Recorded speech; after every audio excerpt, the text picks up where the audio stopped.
Guys, before I start this intro, I usually give some grandiose welcoming of my guests on this podcast. But honestly, for this episode, for this very guest, I'd be remiss to do that. This week's guest, professional basketball player Gerry Blakes. Now, I usually come with the intro of what he's done, where he's gone, professional basketball player, all the things that he's done in his life, the accolades. But the accolades only share one part of his story. The other side is one of the most inspiring, most powerful, moving stories that I think I've ever heard. Someone that has dealt with a lot, fought through adversity, lost loved ones, and is still fighting and with a mindset of growing each and every day, from the injuries to the next stage, to the next country. It's a beautiful story and just a reminder that you can overcome your negative voice in anything and everything that you go through in this life. Gerry, I appreciate this. And I hope you do too. Let's get it. And now, fighting against the world.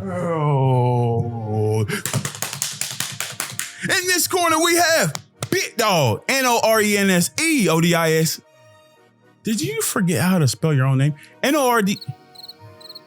Welcome back. Mind Bully Podcast, a podcast focused on beating the hell out of your negative voice. I'm the host of this here podcast. If this is your very first time watching, I know it's mine because literally this is the first video podcast episode. Hi! Thank you so much for tuned in. If you've listened before, if you never listened before, what we do here is we're focused on overcoming and beating the hell out of your negative voice. Whether I'm supposed to point in the camera, your negative voice. I'm still a newbie at this. But I think everybody has a battle. Everybody has a mental battle, whether you're trying to get to this next level, get this job, get to this position, overcoming that negative voice that says you can't do it, that says you won't do it, that says, why are you even trying to do it? That voice is what we do here, overcoming that negative voice in the journey of the climb of where you're trying to go. Before I start preaching, that's what we do on this here show.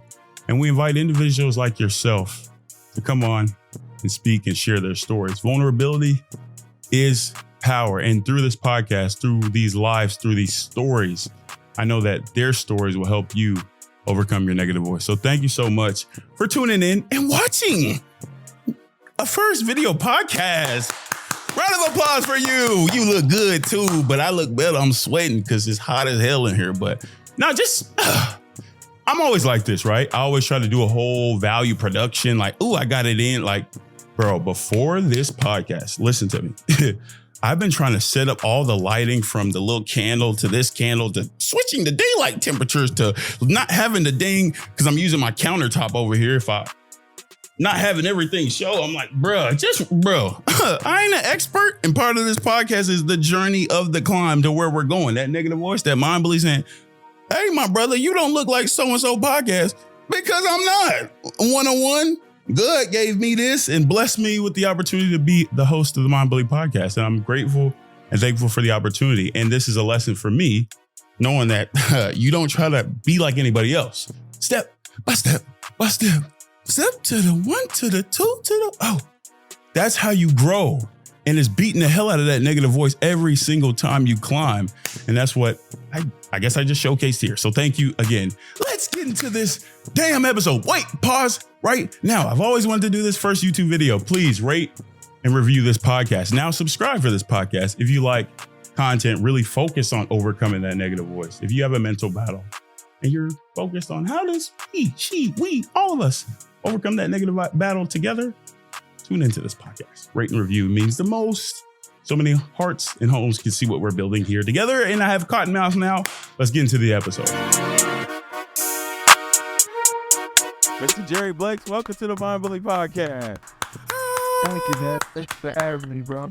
No, for real. I think, bro, you're somebody that I wanted to have on the podcast, not only because our situation in Germany together, but you're a passionate guy, authentic. And I know that, a lot of people can, resonate with your story if they see themselves in your story just a little bit and what you've, been able to do with what you've been through. I think it's fire. Even me, like, we played together like in preseason in Bamberg. like at a short stint, and I didn't even know all the things that you've been through in your life until I, kind of did some research. And I'm like, man, like, I know nobody needs to be commended on how they live their life and what they've been through, but I'm just like, bro, that's love, what you've been able to accomplish. To be honest, like I think it's huge. So again, thank you for coming on the show, bro. I appreciate that, man. I really do appreciate that. That's big, man. These moments like this right now, I wanted to be on the Mind Bully podcast also because I seen the platform and I seen a lot of people expressing themselves and I wanted to have a chance to do the same thing. And also, like you said, if someone could take something from my story and help them, that's what life is all about. That's what life is. Thanks for having me, bro. Love, bro. Anytime. I think a good stage setter for something like this is childhood, because I think those are the real formative years, the years that you actually become this Gerry Blakes, who's a professional, this team, who's able, a father and to have a place for himself. It does start in childhood. So if you take me back, what was that kid like in Inglewood, that G? Man, that's a crazy question. For me, it's one of those things where you kind of know where you're going, but you don't know how you're going to get there.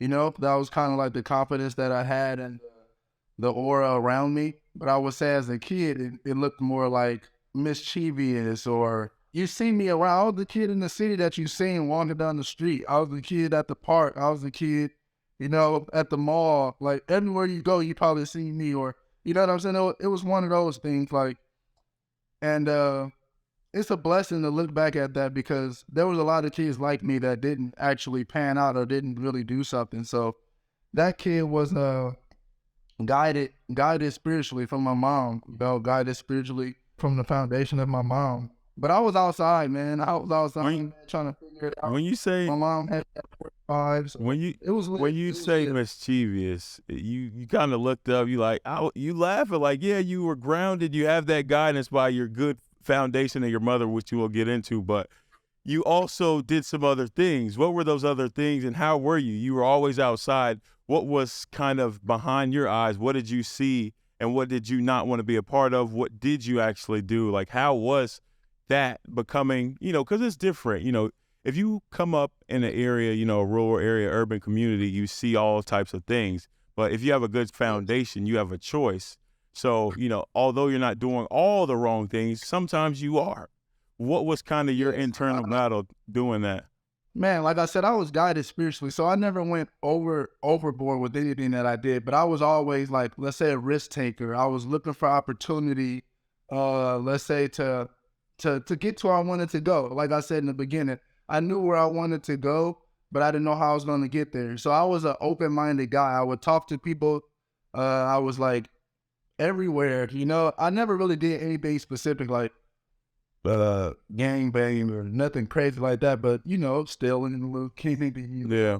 Just trying to get away with stuff. In life as a kid, you try to see what you can get away with, But I never went too far in terms of doing something that ended up like changing my life, So, but I definitely had my rough patches, but nothing too crazy. Nah, literally, like growing up, and I'm thinking about myself. Literally, I was gangbanging, doing the wrong things. I remember, even opportunities and stories that I regret where early on, I have a twin brother. I'm making fun of my twin just to be cool in school. Like I'm a twin in the house, Nigerian household. I go to school. I try to be one of the fellas. It's just, in that you're just trying to find yourself as a kid, knowing that you have the values of your household.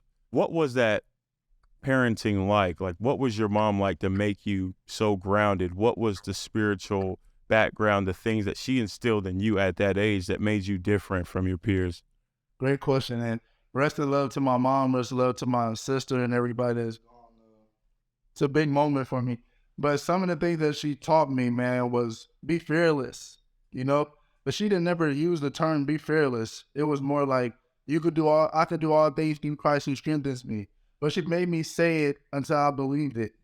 She made me say it until I had no choice but to understand what that meant, She made me put on my armor. She made me do things that I didn't want to do, but she knew that it would benefit me in the long run.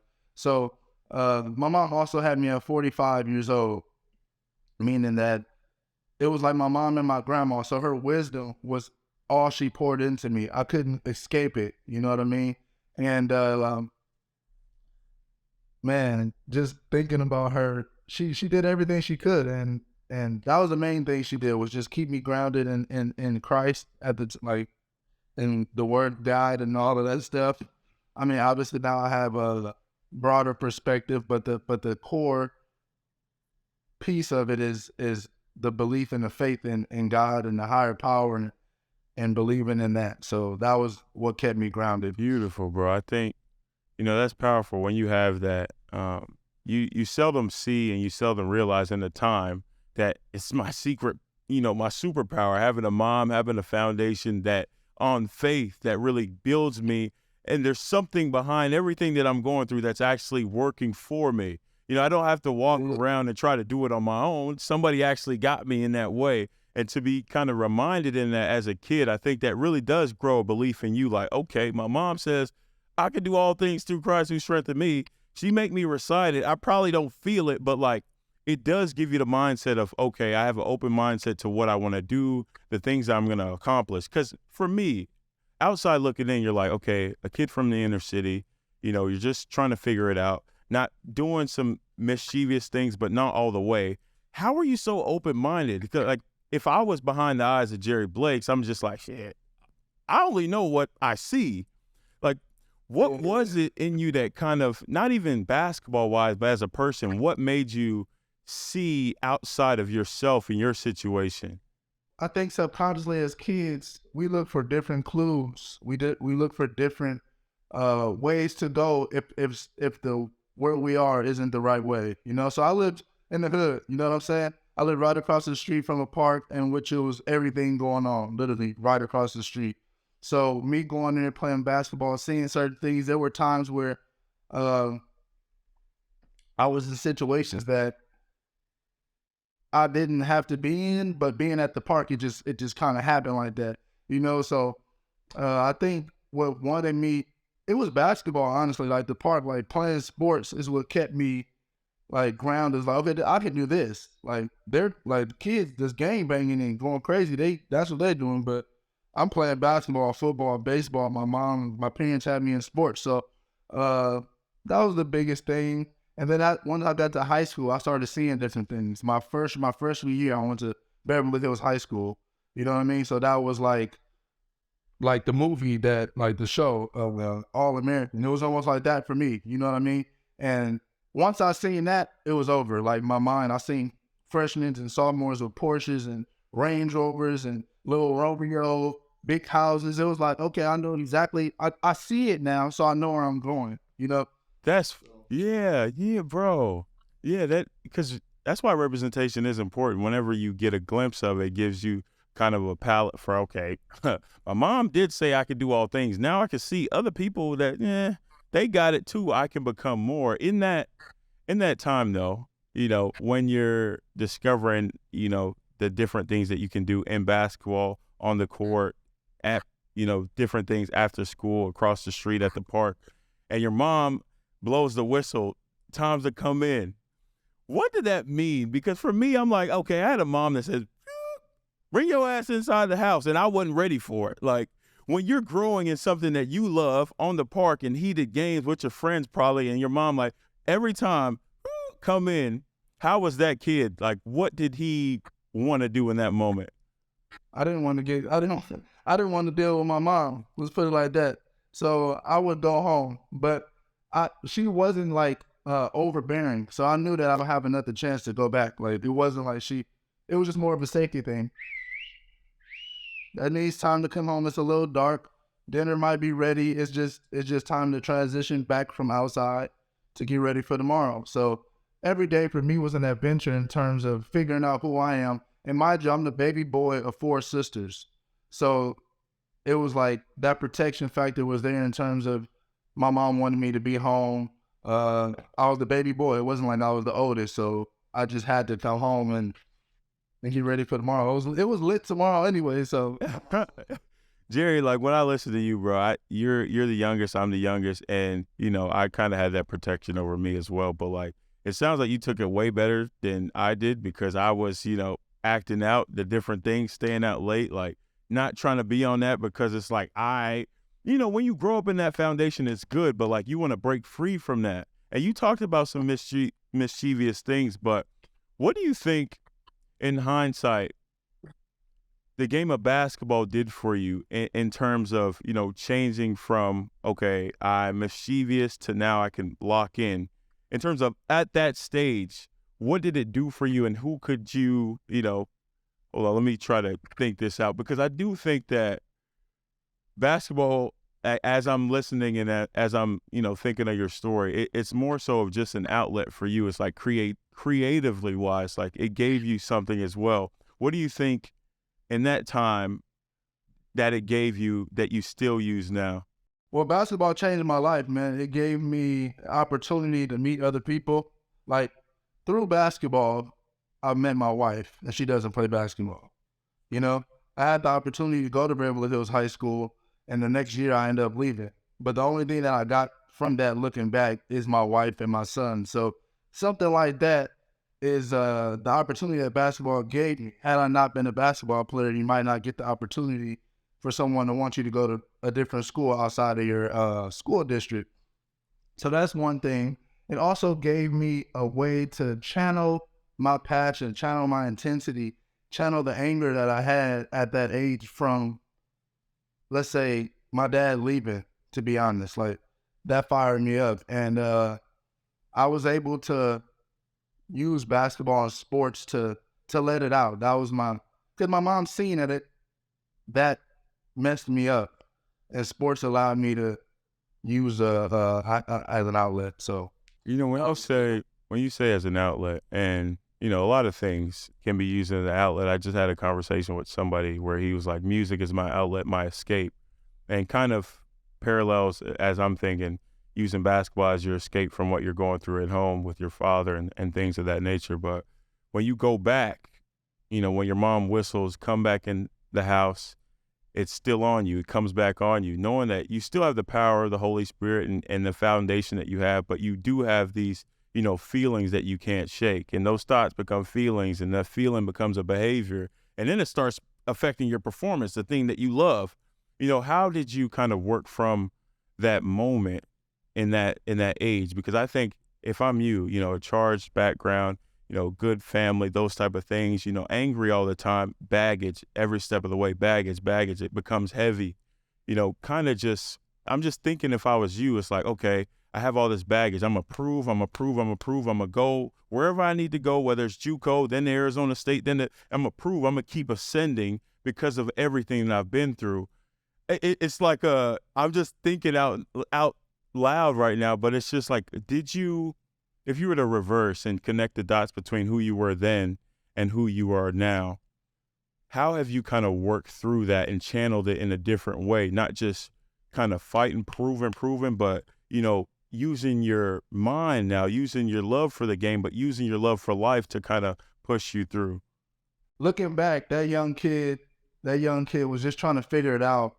He was just trying to figure it out in whichever way he could. The anger, the passion, it was from the situation, obviously, right? Yeah. But I feel like grow forever was a mantra that I came up with, but it's always been like part of me because I was trying to escape certain things. Like, I was trying to get out of the hood. I was trying to find peace within myself, trying to understand why my mom was sick, why, my sister has schizophrenia.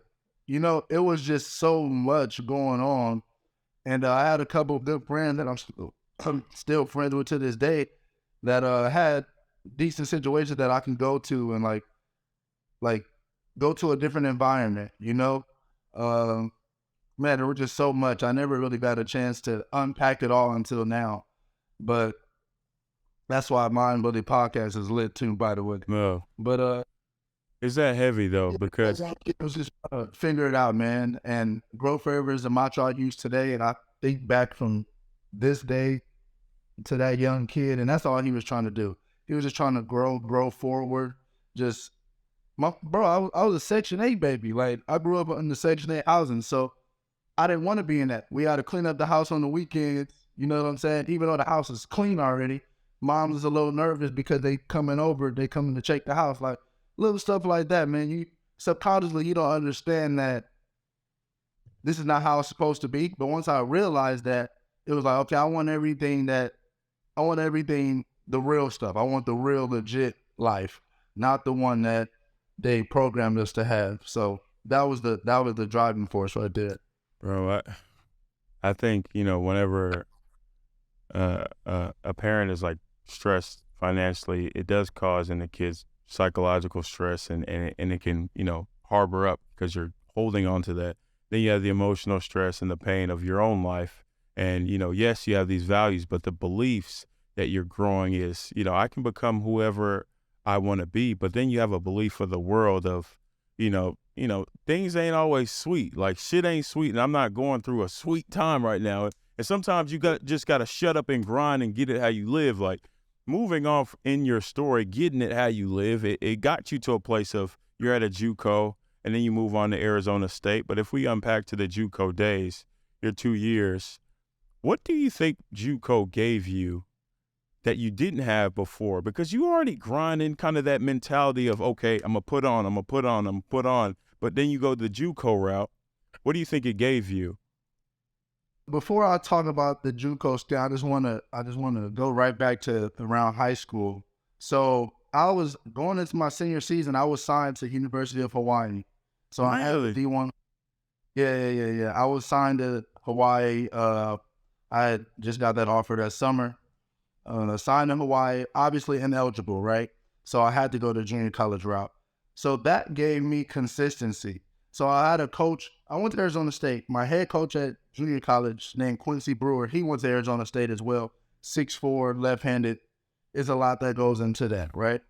Role model. I had other offers, but I wanted to go there, right? But my freshman year of junior college, killed, player of the year, the whole nine, right? I had offers to go leave right away. My coach sits down and tells me like a father figure to me. He says, looking back at your track record, you've never done anything 2 years in a row. You've never done anything in life 2 years in a row. You've jumped from school to school, never had any consistency. I think you staying here will give you that consistency, and you can have the comfortability to the year. That for me was huge because I needed another year. I needed to be under his wing another year. So that's what that gave me. Mind you, player of the year 2 years in a row. But you knew that then. You knew that then. Yeah. You knew you needed another year then. You I knew you were the player of the year twice. Like what? Yeah, I think it wasn't basketball at this moment in life. Like it was just like he was more trying to help me save my life. I was a wild kid, like not saying I did anything wild, but I didn't have enough structure to go through life the right way on my own. You get what I'm saying? And I needed that, what he gave me to go to Arizona State. And coincidentally, he lost his mom too. It's just a whole bunch of stuff that I can directly follow his steps in certain areas, So that was huge for me, man. Going to JUCO, we went to the championship my second year. We lost in the championship. Shouldn't have lost, but moving on, that JUCO experience gave me consistency and the love that I guess I needed, like the consistent love. Like, I don't know. Bro, listening to your story and those that listen, this is why I think that more faces like you should speak on what they've been through, because it's like, I see this guy, okay, let's say he's a basketball player. Basically, nothing that you just said was about basketball is about basketball. Your JUCO days where you're the MVP, I have all this stuff on numbers, whatever. You didn't talk about that. It was about like your real life, building structure for your life, the man that you're going to become. And just hearing who you've, kind of turned into from where you were to now, it's huge. And I know that as you take that structure to Arizona State, you become, a player there that, on a high major level, something that you've already strived for. And then you race and you face a tough time in 2015 that changes your life, honestly, for forever. And, you know, it's tough. Whenever, again, I read these stories and I couldn't imagine. And to even form a question right now is hard. But if you could walk me through your summer of 2015 and everything that you experienced, what was that time period like for you? So the thing about me as a kid, what I was saying was, I didn't really do a lot of reflecting. You know, I just was going. I never got a chance to like analyze, conceptualize, or even compartmentalize what is even happening in my life. But this particular time, you know, after my junior season, I started my junior year. I'm going into my senior season. You know, you do it for these people. You right there. You know, you've had success in JUCO. You've had the New York Knicks come to your practice, and all you think is, okay, I averaged 11-4 at my junior year. If I do this, you know, I'm right there. And man, June came around, which was around my sister's birthday. I want to say it was June 16th, or I don't know, something like that. She had lupus. She was fighting lupus at the time, and she ended up passing in June. And, you know, the grieving process starts. This is my sister. She passed first. And that was a hard thing, me being in Arizona and my family in LA. I'm trying to do everything, but also try to stay focused on the big picture. So it was a lot that I was juggling emotionally, and like, you know, it was a lot. That happens. As I'm in the grieving process, it goes July, August, September, right before, and then my mom passed. Man, literally, man, when I got the call from my mom, bro, I just went to sleep, dog. Like, that's all I really can do. Like, that's what happened. Like, that's how it happened for me. I was trying to get home. It's a long story. I don't want to get into that, but that happened. And man, like you said, my life changed forever. My mom told me some things when I was younger, like,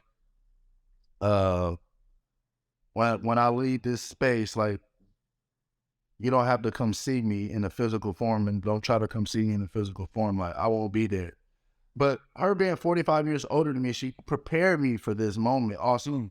You know, so it wasn't like I was like, oh man, what do I do? Like, no, she gave me the tools before, you know? I mean, but there are certain things you just can't prepare for, like the emotional part, the life without her, the missing her to this day, you know what I mean? Those things she could do nothing about. But in terms of mentally and spiritually and in my soul, just making me a strong person, man, I think that was her sole purpose. And I just want to give a quick backstory on where my strength comes from. So this from my parents. You know, my mom, before having me at 45, man, my mom and dad met in rehab. You know what I mean? They were both strung out, and they both made it through that, got married, and had me. And during that time, people were saying, don't have him. You know, you did all of this. He's not going to, like, there's nothing that can really come out of this, knowing the situation that the two people created. My mom's faith, my mom's belief in who she is, and that strength that she had to go from being homeless, being out in the street, strung out, to finding her way, to having a roof over our head, to providing, to making it seem like we had no worries. You know, that strength alone is the reason why I'm able to still stand tall and go through my life the way I do, no matter what circumstances arise. You know what I mean? So that's kind of what happened when the shit hit the fan. When she passed, my sister passed, and I want to give a shout out to my wife. Man, I've been with her 11 years. She's been with me since 2012. I was in junior college, and she's been with me basically the entire time. So that was another thing that I had to lean on, was love, you know? So that's my senior season. When going into my senior season, to answer your question, these are the things that I hung my hat on, was the way my mom was, the strength that all the tools she gave me. It was like I was ready once the transition happened. And I just dealt with life from that moment forward the best way I could. The best way you could. Gerry, thank you, honestly, for sharing that. I think, man, when someone goes through something like that and is able to piece, how he felt, why he felt the way he did, give background on his, his family and how his mom prepared him and can come from that level of, okay, I faced this thing. Yes, it's big and it really shaped me to this day. But whenever you can articulate yourself and express, it does show that you have done, quite a bit of healing from that. Obviously, when you lose something like that, it's tough and it stays with you. But, I just, man, I really, really, it's like, I feel like commending you, and I do. Obviously, I commend you for sharing that and commending for everything that you've become, but that's what you really don't know about people in this life. You never know what somebody else goes through. And I say this and I kind of get upset because of how, moving on later on, we'll talk about it or not. This is jumping every way, whatever. They know how I am on this podcast as of late. But like when you're treated that way in Germany, not knowing what this person has actually been through and what he's faced to get here and what I've grinded through to get to this moment. Like you have no idea what I've come from, my family life and my background, what I've got to this moment. And for you to treat me like, man, it just has me pissed right now, to be honest. Like, cause I'm like, I think first of all, man, I just want to say this moment for me has been one of the biggest moments in a long time because I don't go to therapy. I do a lot of inner work, and I'm sure my wife gets tired of me growing. Like she's grown with me through this, and this moment is big for me because of the way that we can be transparent here. And like you said, you go through situations where people don't know what you go through and they just treat you like crazy, like this situation in Germany we dealt with was unruly, man. Unruly. And this guy should be whatever. Guy, It is what it is, no problem. But like you said, to go through what I've been through and to deal with people like that, I just look at them like that situation to me is nothing, right. Even though, but it is though. I don't want to be like toxic and say, oh, it's nothing, knowing that it actually was crazy as hell. You know what I mean? Like that was out of pocket, crazy out of pocket, the way he did you, the way he did me, the way he went about it. It was unprofessional, but people don't, like you said, you never know what people go through. And my message to everybody right now will be, man, treat people with respect, man. Treat people with love. We have nothing else to give here. Like, all the anger and insecurities are like, the fire that I have inside, I will always try to channel it to positivity. I will always channel it to positivity. I tell my wife that all the time because you have good and bad. You can fight either way. But if I was to ever let the bad out from all that I've been through, it would be mayhem. It would be absolute mayhem. And I would never get there. God willing. But I'm saying that to say that this is why I treat people well. This is why I treat people with love and respect and try to bring the best out of people. I have no ill will towards anybody. I don't have a jealous bone in my body. I'm okay with who I am. I understand who I am. And I think when people get to that point in life that they're able to understand who they are, then they can give what they have, which is love. But you can't give what you don't have. Even saying that, it's just like, yeah, we don't know what people go through. But again, it sounds nasty, and I'm pissed that God is making me say this. But saying it, it's like we don't know what he went through. He might have been through some tough things, which at home he's just putting on his players. So it's just, it's crazy. But I do want to go back and revert a little bit back to that story. When you hear those in that summer, 2 months apart, you lose people in your life, obviously figures in your life like that. I guess take me through weeks after, days after, when you have to strap up, lace up to get on a court and play, knowing that everything that just happened. And it's like, for me, I have a story in a situation where I lost 2 cousins.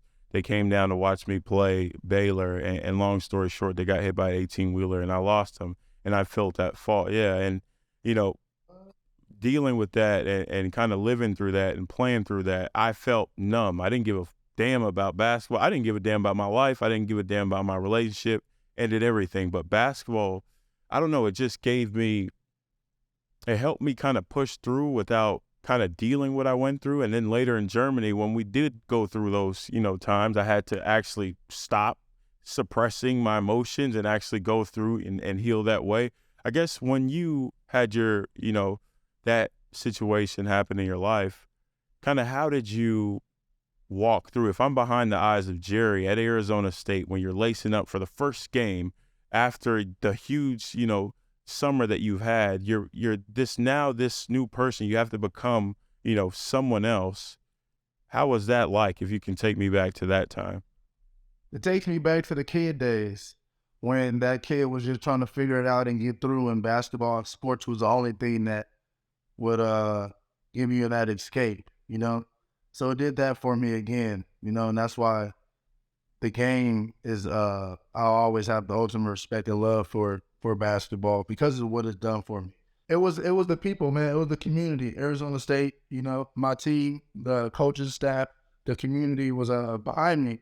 And to go to practice every day, to have a schedule, to do something consistently was what got me through that year. And my sister that passed, she graduated. She was the first to graduate in college. So my motivation to graduate was because she wanted me to as well. So I had every going. And yeah, man, it was tough. It was tough. I had dark days. I ended up lashing out a few times, obviously emotionally, not being able to control myself at some points. What does that look like, though? When you say that? That looks like a fight. It looks like a fight. It looks like, let's say, substance abuse. And how do you turn from that then to where you are now? Like, what was the change? What was the switch? Because someone listening, me right now, I'm like, bro, that stuff that you've been through, it's like it's still there. Like, you've always still been through that. How could you shift your perspective? How were you able to change and kind of not look to those things to kind of get you through, but look to, other things, family, life, God, spirit, the game to get you through? Like, what was the switch there for you? The message my mom left me with, the tools that she left me with, the mantra that I go by now, which is grow forever. My wife loves, I think God loves and the mentality to grow. I think that was the biggest thing for me. Like, I didn't want to be content with where I was, even in my emotional space, in my mental space. I knew it was a better place to get to if I worked. So that was something that I was striving for. I didn't want to necessarily, man, people take things that happen to them and they use it for the rest of their life. Yeah.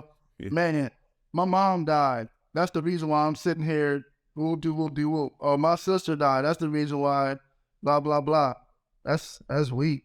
That's weak. I mean, to each his own. Maybe I have a different strength than other people. Maybe some people can't handle it the way that I have. And not saying, I'm some strong guy, but maybe God uses me as a vessel to show people that you can't look at it in a different perspective. You can use what was meant to hurt you to make you propel forward, So 100%.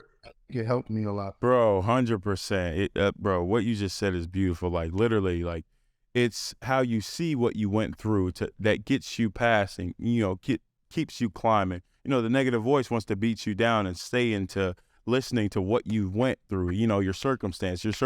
But now I'm building and I'm moving past my circumstance to all I am. Now you have a family, you have a son, like you're becoming somebody bigger, greater because of, the moments that you went through, what your mom gave you, what your family gave you to move on. I think this is a tough question, and I ask this question sometimes, but I do ask this just thinking on myself.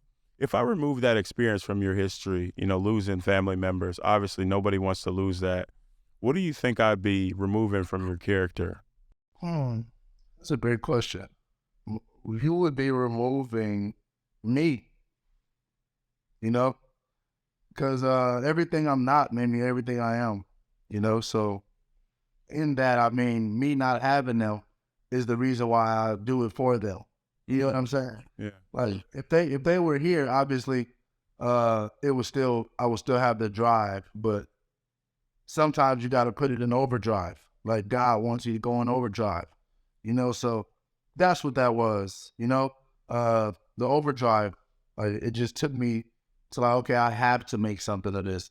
And I never had much anyway. So it was like, to stop would put me like I would be doing nothing. So it gave me the trampoline that I needed to go from where I was to where I needed to be. Because it's not just about me. Maybe I went through that to help other people in the world. Maybe I went through this for my son to see this is what it looks like to go through adversity and to come out on top. Like everything that I do pretty much now is for my son. Like I want him to see that my story is in his DNA. Like you are a warrior, you are a king. You know what I'm saying? You are a God, and I want you to understand that and don't take it lightly. It's in your blood to get through stuff. It's in your blood to have that faith. So I think that's what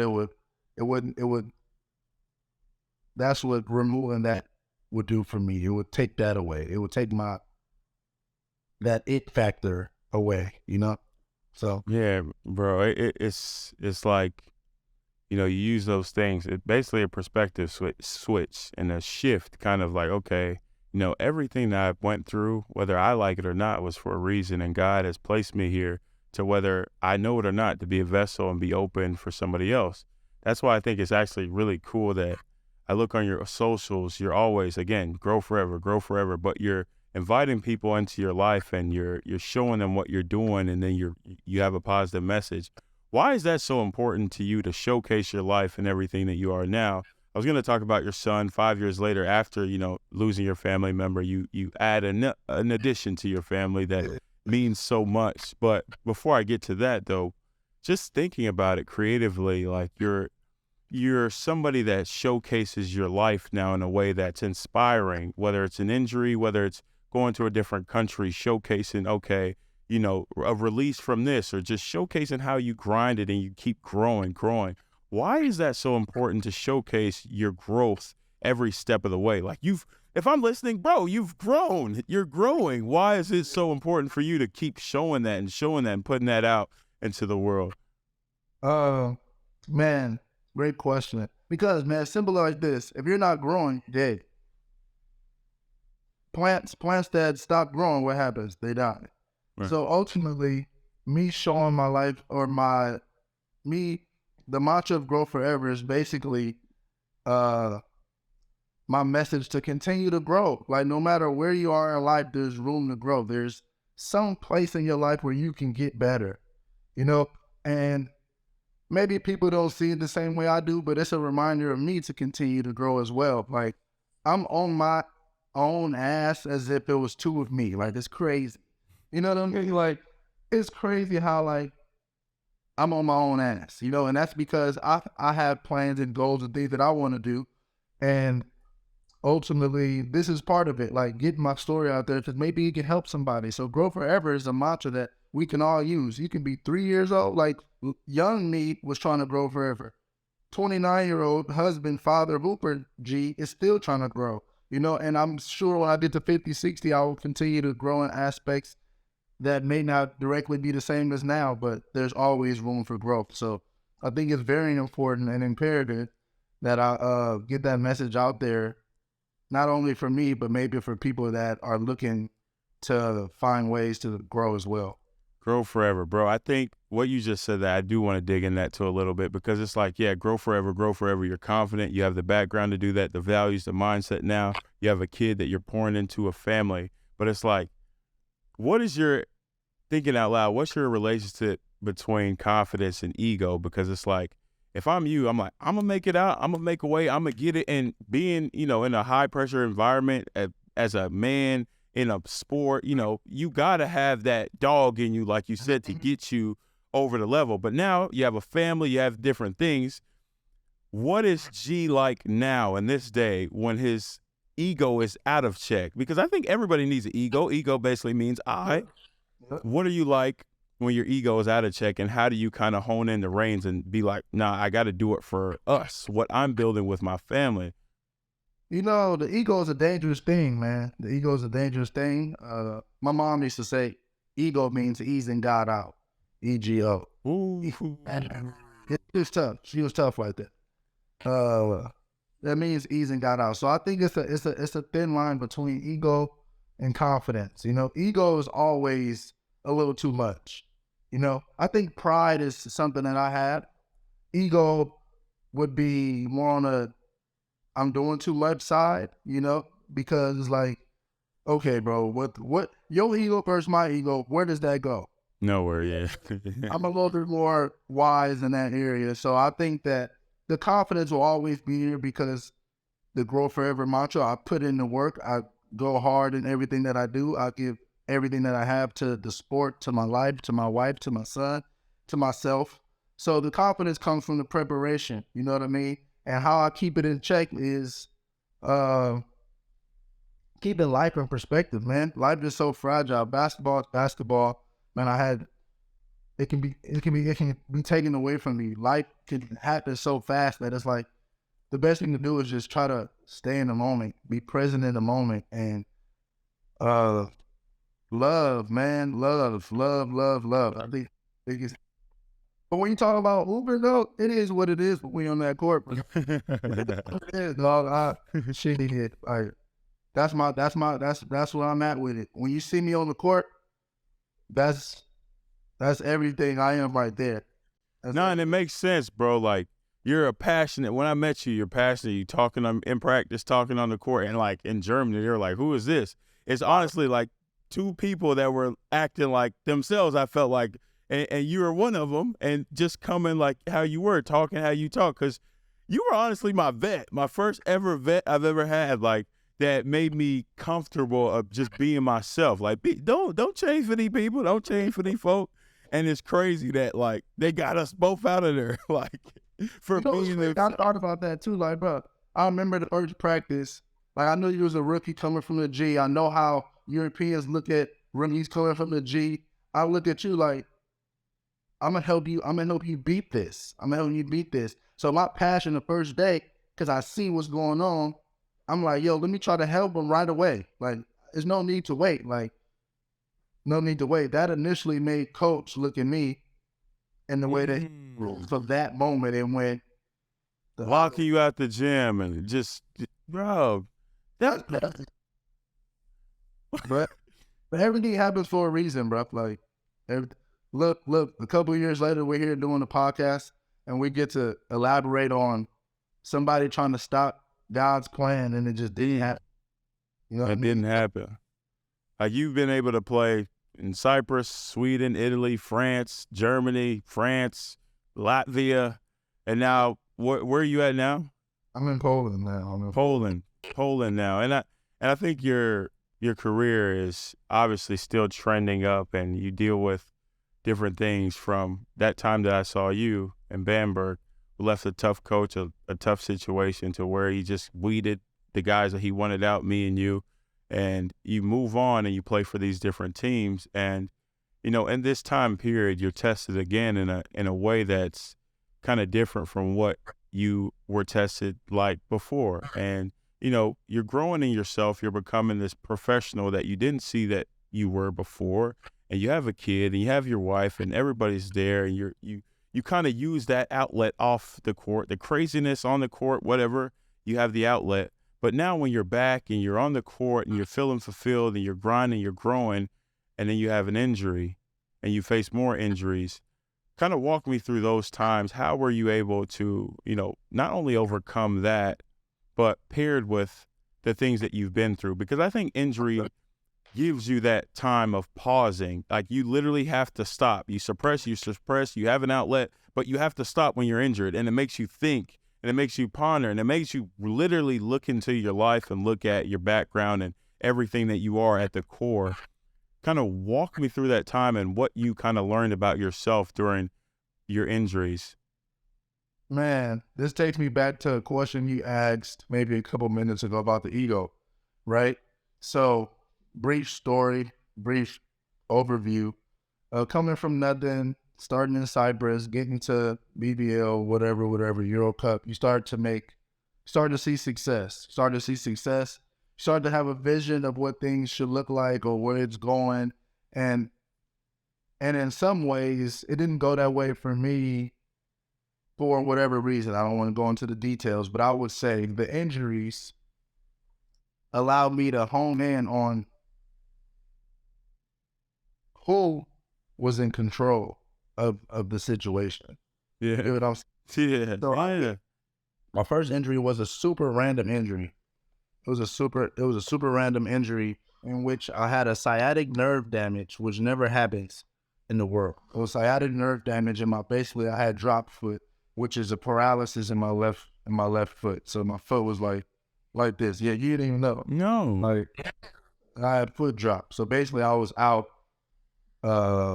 maybe 4 or 5 months just trying to get my foot back to normal. You know what I mean? So I did a whole bunch of tests with that. Fast forward, man, I had 2 more injuries after that. You know, I go to another team the next year in Limoges. Ended up having right meniscus and left patella. You with me? Yes. That's crazy. Yeah. Yes. So with that, man, it set me down and it gave me a perspective of understanding that life is fragile. And the first thing I want to do with this moment was figure out what God is telling me or what this moment is telling me.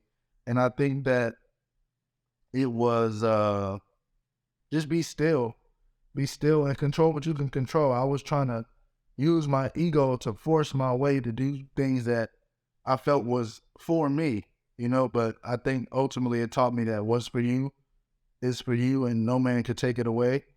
And it really just taught me to control what I can control and be at peace with who I am and where I am and not so much look left and right. I think that was the biggest thing.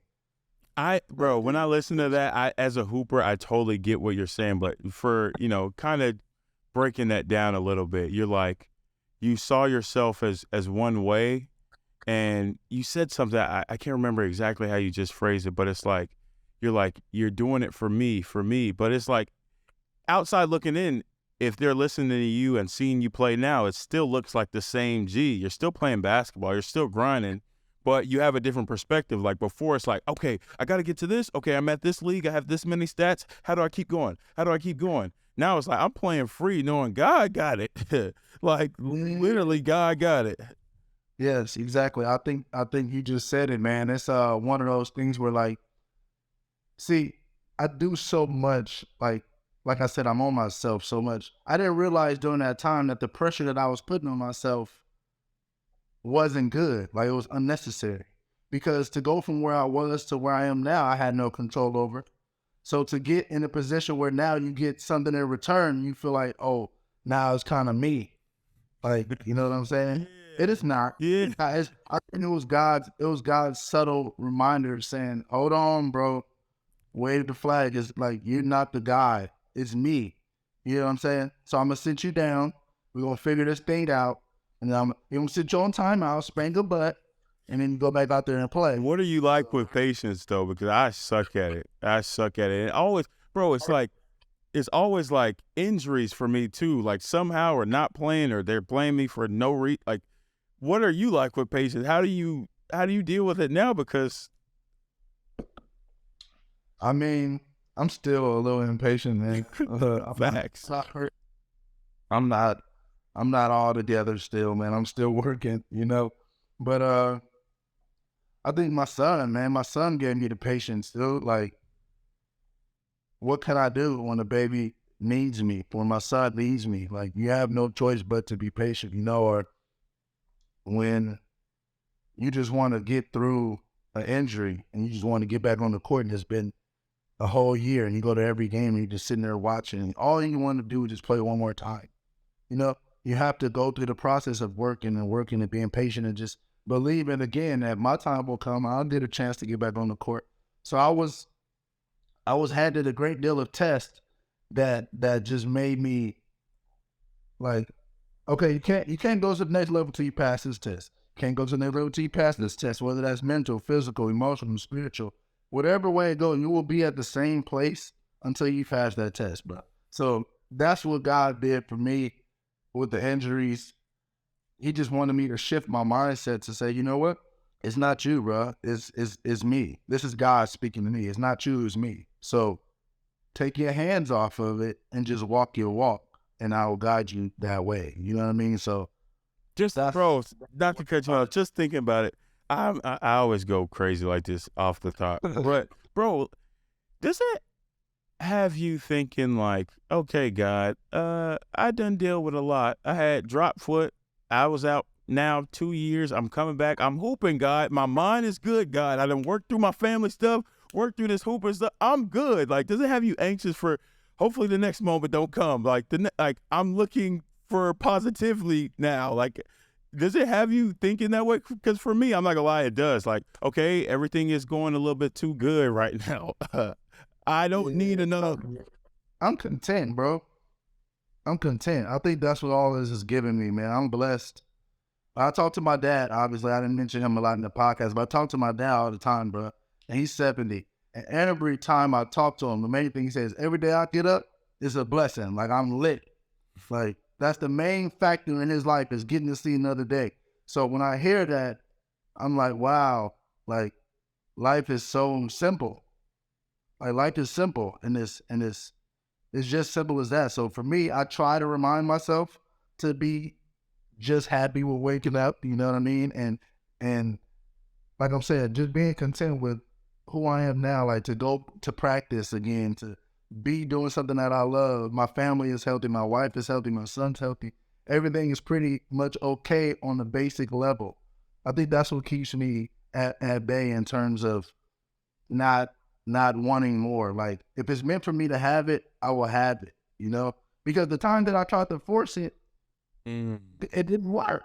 It never worked. Like, it just didn't line up at that time. Obviously, there's different things that go into that, but maybe it wasn't the time. So, Bro, I feel like, well, it's the time that it happened. I'm not gonna lie, that just helped me a lot, because to be honest, literally for this interview, I have not been content. Like, I've been like, I need to do this, and I need to put his story in a way that reaches him, and like that. Oh, like, okay, you've been doing his research. Literally, look at this paper. Look at this paper. I have another book. I'm looking at something. I'm just like, bro, like, I don't know how to shape it the right way, and I've missed some stuff, and I'm like, bro, just chill. Like, just have a conversation with him. Be content. Like, relax. Like, know that God has whatever he said, and whatever he flows through you comes from God. It ain't you. The ego, like you said, it has me like, I got to do this well, do him justice. No, create a space to where God moves through both of us. It's like, so it's just, bro, I appreciate you saying that, because I literally needed that myself. And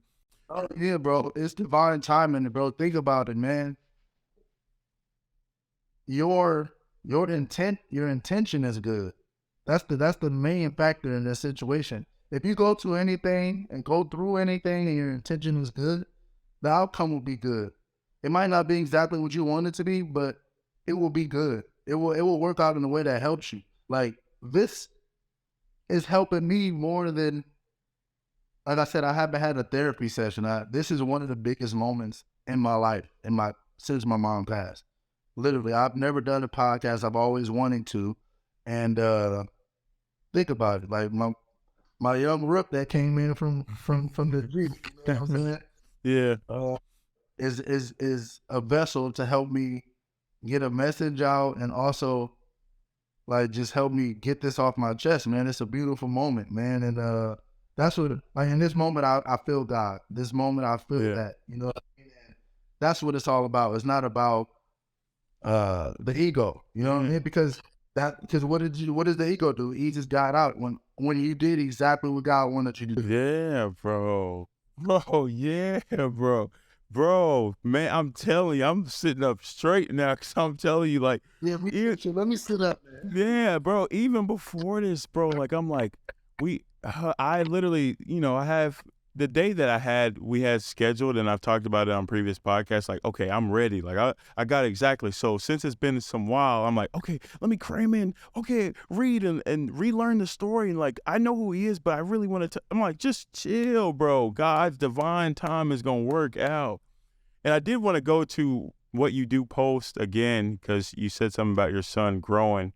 And I think it's huge what you've been able to go through, not only with your injuries, having your son kind of walk through as you're rehabbing, those type of things, you're growing through that, leads me to something that you did post. And it is about growing. It's about, kind of looking at your life from an outside view. It was January 9th. What a difference a year can make. You said, doctor said the last time they saw something like this, a soldier was carrying too much luggage and his knee snapped. That literally brought me to tears. The realization that was my life. A soldier with too much heavy luggage literally made my knee collapse. I believe that perception is everything. For those that may not know my story, this life has battle tested me so many times. My spirit gave me peace through understanding. I understand different now. I understand who I am completely. I understand the energy that you carry is actually with you. I understand that the deepest part of who you are trying to hide is exactly what's showing. I understand that if you don't go within yourself and strengthen yourself, this world will make you question your purpose. But that's the purpose right there, to better understand the small details of what makes you, you. Grow forever. Man, when I listened to that and when I read that, I'm like, that's somebody that, one, he goes through a lot, not only his personal life with the baggage, but the baggage of actual injury, and is trying to understand why he's been through that. But he's doing a deeper inner work in himself. You said you haven't done therapy, but this looks like someone who's done therapy in some sort of fashion. Like, spiritual therapy is therapy as well. So I'm just like, man, grow forever. And you put that under all your posts, grow forever. I think when you look at your life and you're growing and you're ascending in this stage, you're growing forever. But in that growth, there's tension in that growth stage to where you want to go. And for this podcast, the journey within the climb, where we're trying to go, we're trying to ascend, grow forever. There's tension in that. And there's a mental battle, the inner voice. So when it's you versus you on that canvas, in that ring, overcoming your negative voice, your mind bully, how do you kind of work to hold on to that perspective of growing forever? Like, what are the practical steps that you work to overcome your mind bully? Great question, bro. You got some really good questions. I think for me, something that I learned was to be still and accept those moments, because if you try to like mentally run away from them, they'll just come back, they'll be right back, So one thing that I always tried to do during my injuries when I'm sitting down is ask myself, how do I feel? Or when you know that you feel like that, tell yourself it's okay to feel like that, because emotions are literally motions. It's just moments of time. Like, you'll never be happy. Like, people say, I'll try to be happy. I want to be happy. Like, that's just an emotion. It's not like a place that you can go, a door that you walk through and you're happy. It doesn't work like that. For me, it was embracing every emotion that happened, whether that's being happy, feeling down, feeling insecure, not knowing if I'll hoop again. Does my wife still, you know what I mean? Like, any little thing is like, yeah. So what I did was, after going through those moments, I would flip the page. And say, oh, it's going to get better. Oh, it ain't no dark without, it ain't no dark without no light. It can't be one, just not going to be just one-sided. So it's like, all right now it's kind of ugly. It's kind of dark, but the sun has to come out, bro. It has to. Do you feel like you're tricking yourself, almost like, okay, like... Yes, you have to. That's the mind bully right there, because think about it. If a bully come up to you, what they say about the bully? The bully come up to you, picking on you. What do you have to do to make the bully go away? Yeah. You either gotta hit him or show him that you're not scared. You feel me? So the moment you do that with yourself, it's the subconscious. It's the subconscious is programmed to think it's going to be this way or it's going to be negative. Like, no, you have good, you have evil, you have right and wrong. Like, I'm going with the right. And even when the wrong come around, I'm going back to right. Even when the doubt come around, I'm going back to faith. So I just try to, because you have that ability when you wake up the next day. You have that ability when you overcome something. Like, that is the answer to your question right there. It's like, did you die? No, you good. Like, there's something really, it's all here, so you have to overcome the mind bully, and I think grow forever is that is an everyday mantra to say, for people that don't like to clean up their house, bro, shit, if you don't do it today, you got to chill. Clean up your house, we brush your teeth. And then you can look at it and say, shit, I got better today. I grew. You know what I'm saying? Or if you're a person that has a bad attitude or you snappy or you emotionally out of pocket, you have that opportunity in the next moment to get better at that. And sometimes you got to just do it right now. You got to just get it over with. Yeah. You know what I'm saying? Like you might be in a place where you're feeling, it's not feeling too good. Like, I don't feel strong. Do some push-ups. Like, do something about it. If you, like, do something about it. That's my whole thing. Like, that was the thing that I saw growing up was if there was a problem, my mom found a solution. ASAP. It wasn't we sit around and no. We go get an answer. We go get the money. We go make sure, we go get it. We go get it. So that's my whole thing now. Like, oh, I got knocked down, bet we still going for it. Whether we get it all the way there, we going. We going and we growing, bro. We going and we growing, grow forever, bro. I know, honestly, your mom and your sister, they're literally smiling down at, not only who you become, but who you are as a person, bro. I think, honestly, everything that you said right there, it literally helped me. It's honest to God truth, like, helped me sit a little straighter, like, okay, that is true. And even that, like, this, you're such a motivated person, but, like, it takes somebody else. Like, God works through people, and I know that he worked through you to not only me, but everybody listening to this. So honestly, bottom of my heart, bro, I appreciate you being on the Mind Believe podcast. Let me clap that with you.